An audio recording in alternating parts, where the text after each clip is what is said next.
صلوا سنة ركعتين جامعة رحمكم الله سنة لعيد الأضحى ركعتين جامعة صلوا رحمكم الله.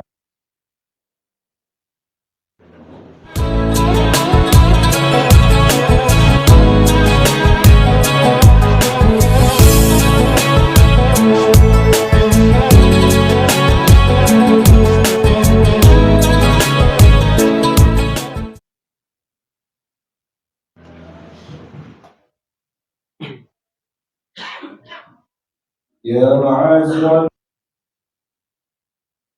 المؤمنين رحمكم الله اعلموا هذا يوم عيد الأضحى ويوم السرور ويوم المغفور يوم الطعام وحرم عليكم فيه الصيام اسمعوا وأطيعوا رحمكم الله وأطيعوا رحمكم الله رحمكم الله.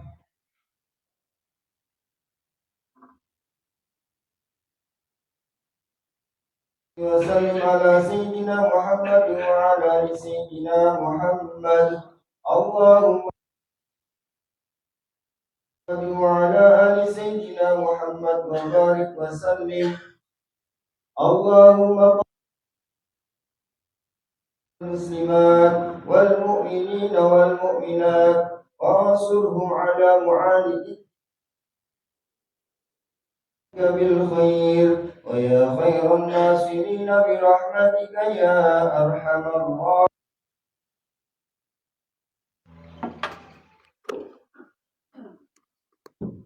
Assalamualaikum warahmatullahi wabarakatuh.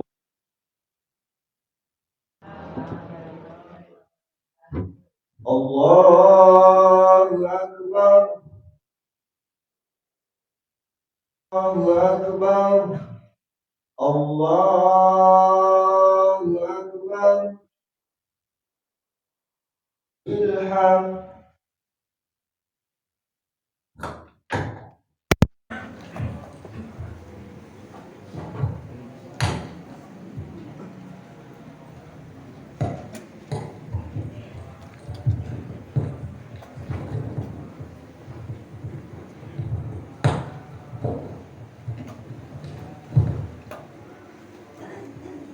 Allahu Akbar, Allahu Akbar, Allahu Akbar, Allahu Akbar, Allahu Akbar, Allahu Akbar, Allahu Akbar, Allahu Akbar, Allahu Akbar, La ilaha illallah, Allahu Akbar, Allahu Akbar, walillahil hamd. Alhamdulillahilladzi amata wa ahya. Alhamdulillahilladzi amarna bittaqwa wa nahana 'anil ittiba'il hawa. Alhamdulillahilladzi ja'ala lana 'idal fitri wal adha. Asyhadu an la ilaha illallah ni'mal wakil wa ni'mal maula wa asyhadu anna sayyidana Muhammadan 'abduhu wa rasuluh wa man yunkiruhu faqad dhalla dhalalan ba'ida. Wa sallallahu ala sayyidina wa habibina al-mustafa Muhammadin nabiyil huda alladzi la yantiqu 'anil hawa in huwa illa wahyu yuha wa ala alihi wa ashabihi ahli sidqi wal wafa. Amma ba'du, faya ayyuhal ikhwan, usikum wa nafsi bitaqwallah wa ta'atihi la'allakum tuflihun. قال الله تعالى في القرآن الكريم ولله على الناس حج البيت من استطاع إليه سبيلا ومن كفر فإن الله غني عن العالمين الله أكبر الله أكبر الله أكبر لا إله إلا الله والله أكبر الله أكبر walillahil hamd. Ma'asyiral muslimin yang dirahmati oleh Allah Subhanahu wa taala. Pagi ini kita berkumpul menunaikan ibadah sholat Idul Adha. Kita bertakbir bersama-sama mengagungkan Allah Subhanahu wa taala yang Maha Agung, Maha Besar dan Maha segala-galanya. Allahu Akbar. Di saat yang sama ada sekitar 1,8 juta kaum muslimin berkumpul di tanah suci untuk menyempurnakan rukun Islam yang kelima, yakni menunaikan ibadah haji, yang mana 241.000 diantaranya adalah merupakan jamaah dari tanah air tercinta. Masih banyak kaum muslimin yang mengantri untuk bisa berangkat haji. Ada yang mungkin dalam beberapa tahun lagi, mungkin tahun depan, atau bisa jadi masih belasan tahun baru mendapatkan kuota haji. Memang sangat panjang antrian haji di negara kita. Namun baik yang belum pernah sama sekali menginjakkan kaki di Mekah dan Madinah, atau masih menunggu daftar antrian, tidaklah perlu risau dan gelisah, sebab ada sekian amal perbuatan yang pahalanya seperti pahala melaksanakan ibadah haji. Amalan-amalan ini bukan berarti menggugurkan syariat haji. Paling tidak, kalau kita belum takbir untuk berangkat, kita masih bisa meraup pahala seperti pahala beribadah haji. Amalan-amalan ini bisa dikategorikan ringan bagi siapa saja yang bersungguh-sungguh dalam mengupayakannya. Kaum muslimin rahimakumullah.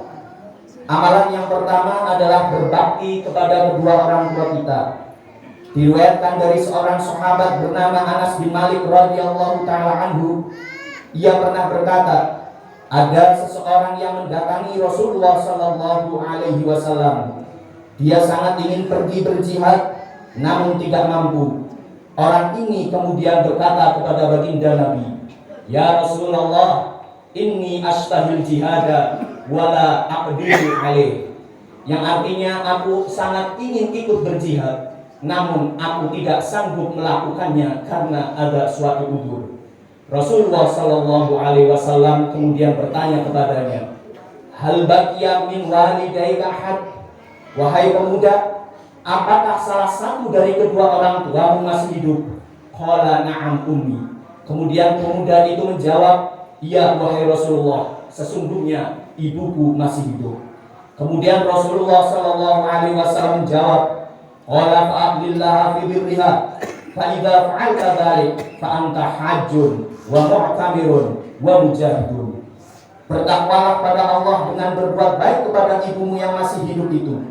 Jika engkau berbuat baik padanya, maka statusmu adalah seperti orang yang berhaji, berumrah, bahkan berjihad. Hadis riwayat Al-Baihaqi. Abi Burdah pernah menyampaikan sebuah kisah. Ada seorang pemuda yang berasal dari Yaman Hadramaut. Dia membawa ibunya di atas pundaknya untuk melaksanakan ibadah haji. Sampailah ia di kota Mekah dan melaksanakan tawaf di sekitar Ka'bah. Selesai melaksanakan tawaf dan dalam keadaan menggendong ibunya itu, tiba-tiba Sayyidina Abdullah bin Umar radhiyallahu taala anhu menghampirinya. Sahabat Abdullah merasa takjub dengan apa yang dilakukan oleh anak muda itu. "Siapakah yang engkau gendong itu, wahai anak muda?" Pemuda itu kemudian menjawab, "Dia adalah ibuku yang aku bawa dari mulai rumahku di Yaman sampai ke sini dengan berjalan kaki. Dia selalu aku gendong, berada di atas pundakku. Apakah engkau melihat bahwa aku telah membalas budinya dan terhitung telah berbakti kepadanya?"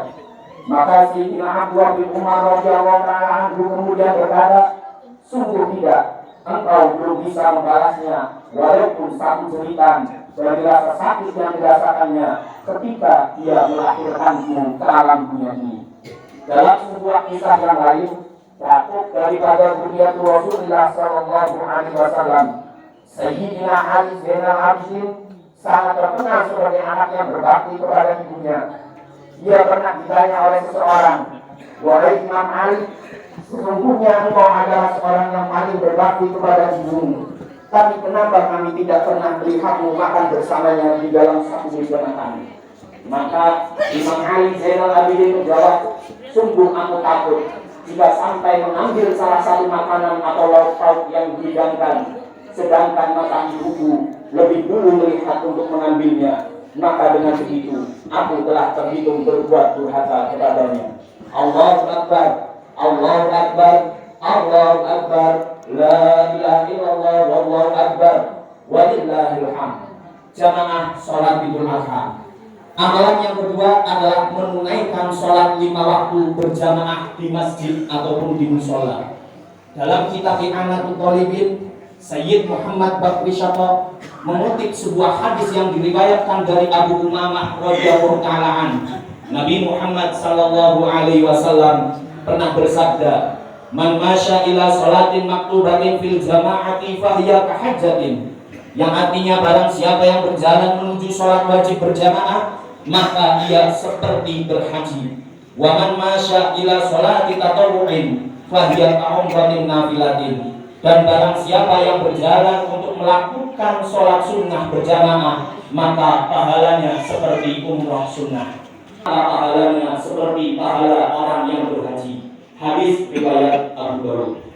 Dr. Habib Segaf bin Hasan Bahadur menyebutkan, dari sekian manfaat sholat berjamaah adalah sholat berjamaah mengajarkan kepada kita tentang tata cara menata diri. Sebagai seorang makmum, kita tidak diperkenankan takbir, rukuk, sujud dan sebagainya sebelum imam melaksanakan itu semua. Tidak boleh mendahului dan tidak boleh pula terlambat darinya. Hal demikian memberi pelajaran kepada kita tentang tuntunan mengikuti ajaran agama, membuat diri kita terlatih untuk membenahi dan menata diri. Habib Segaf menambahkan, dengan sholat berjamaah kita belajar tentang kesetaraan diri di hadapan Allah Subhanahu wa Ta'ala. Bahwasanya ketika kita sholat berjamaah tidak ada perbedaan antara si kaya dan si miskin, antara rakyat biasa dan pejabat. Semuanya sama kedudukannya di sisi Allah Subhanahu wa Ta'ala. Jamaah sholat Idul Adha yang dimuliakan oleh Allah. Amalan yang ketiga adalah melaksanakan sholat isyraq atau duha. Sholat isyraq adalah sholat yang dikerjakan beberapa saat setelah matahari terbit. Sholat ini adalah sholat sunnah di awal hari yang dimulai dengan sholat subuh berjamaah di masjid atau musola. Kemudian orang yang sholat itu tidak pulang ke rumah tapi duduk berzikir sampai matahari benar-benar terbit. Sebab baginda Rasul pernah mengatakan, "Man shallal ghadata fi jama'atin summa qa'ada yadhkurullah ta'ala hatta tatlu'a syamsu." Sunnah yang dimuliakan oleh Allah. Amalan yang keempat adalah menghadiri majelis ilmu atau mengaji ilmu agama. Selain sebagai tempat sholat, masjid ataupun musola juga berfungsi sebagai tempat untuk menggelar pengajian atau majelis ilmu sebagai pusat pendidikan agama Islam di tengah masyarakat. Kehadiran kita di masjid ataupun musola untuk mengkaji ilmu agama akan menuai pahala yang setara dengan pahala ibadah haji. Dalam kitab Adabul Alim wal Muta'alim, Muassis Jamiyah Nahdlatul Ulama Hadratus Syekh Kiai Haji Hasyim Asy'ari mengutip sebuah hadis dari Rasulullah sallallahu alaihi wasallam, "Man ghada ilal masjidi la yuridu illa an yata'allama khairan aw yu'allima kana lahu ka ajri hajjin tamman hajjatuhu." Yang artinya siapa yang berangkat ke masjid yang ia inginkan hanyalah untuk belajar kebaikan atau mengajar kebaikan, ia akan mendapatkan pahala haji yang sempurna hajinya. Hadis riwayat Imam Tabrani. Telah diriwayatkan ada seorang sahabat bernama Jabir bin Abdillah Al-Ansari. Dia pernah menempuh perjalanan dengan jarak yang sangat jauh, ribuan kilometer. 1 bulan lamanya perjalanan yang dilakukan hanya untuk bertemu sahabat Abdullah bin Unais. Dia ingin mendengar sebuah hadis yang telah didengar oleh sahabat Abdullah bin Unais dari Nabi Muhammad SAW. Sahabat Jabir sampai membeli seekor unta untuk bisa berangkat ke negeri Syam.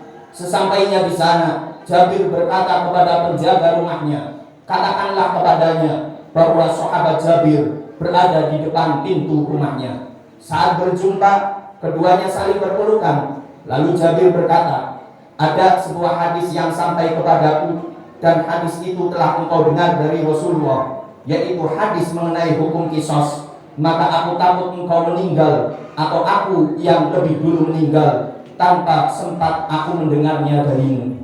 Cobalah perhatikan sahabat Jabir bin Abdullah Al-Ansori yang rela selama sekian pekan berjalan menuju Syam hanya untuk mendengarkan satu hadis saja dari sahabat Abdullah bin Unais. Bahkan sebelum dipersilakan masuk ke dalam rumah, dia meminta untuk disampaikan dulu hadis tersebut karena dia takut akan meninggal atau tuan rumah yang meninggal tanpa sempat mendengar hadis tersebut. Begitulah usaha dan upaya orang-orang terdahulu untuk mengumpulkan dan mempelajari ilmu. Jamaah sholat Idul Adha yang dimuliakan oleh Allah. Amalan yang kelima adalah memiliki tekad kuat untuk berhaji. Siapa yang memiliki uzur namun punya tekad kuat dan sudah ada usaha upaya untuk melakukannya, maka dicatat seperti melakukannya. Contohnya, ada orang yang sudah mendaftarkan diri untuk berhaji, namun ternyata ia batal berangkat karena faktor keselamatan, kesehatan, ataupun meninggal terlebih dahulu, maka ia akan mendapatkan pahala haji seutuhnya. Rasulullah Shallallahu Alaihi Wasallam pernah berpesan, "Idza maridal abdu aw safar, kutiba lahu mislu ma kana ya'malu muqiman shahiha." Jika salah seorang sakit atau bersafar, maka ia dicatat mendapat pahala seperti ketika ia dalam keadaan mukim atau ketika sehat. Hadis riwayat Imam Al-Bukhari.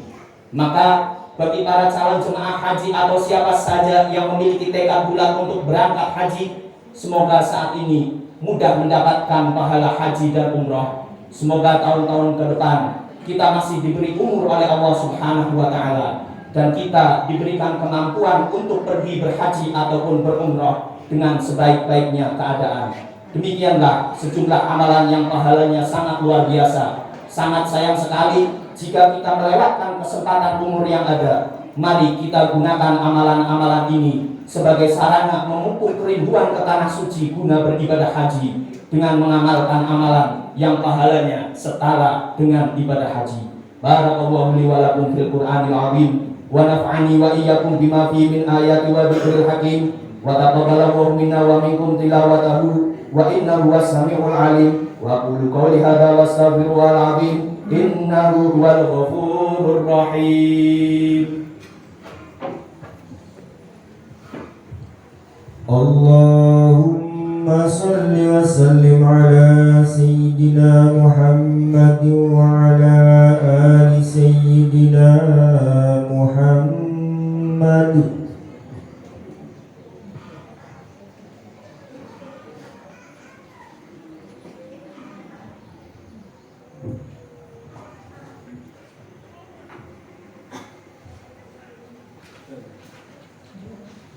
Allahu Akbar, Allahu Akbar, Allahu Akbar, Allahu Akbar, Allahu Akbar, Allahu Akbar, Allahu Akbar.